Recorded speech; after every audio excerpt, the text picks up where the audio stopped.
మీరు వాట్సాప్లలో యాడ్ పంపించేటప్పుడు ఇప్పుడు నేను చూపిస్తాను, ఆ విధంగా పంపించండి. ఎందుకంటే దాని మీద క్లిక్ చేసినప్పుడు డైరెక్ట్గా మీ యాడ్ వాళ్ళ ఫోన్లోకి వెళ్ళిపోతుంది.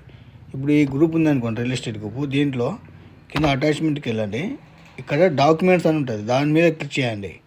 ఇక్కడ ఫొటోస్ మీద క్లిక్ చేయకుండా డాక్యుమెంట్స్ మీద క్లిక్ చేయండి. డాక్యుమెంట్స్ మీద క్లిక్ చేసి మీ యాడ్ను సెలెక్ట్ చేసుకొని అప్పుడు అటాచ్ చేసి సెండ్ చేయండి.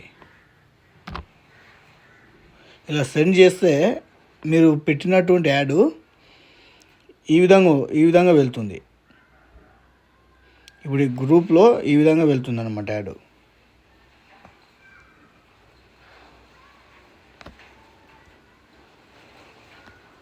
అప్పుడు కస్టమర్ దీని మీద అది చూడాలనుకునే వాళ్ళు దీని మీద క్లిక్ చేసినప్పుడు ఇలా కనిపిస్తుంది.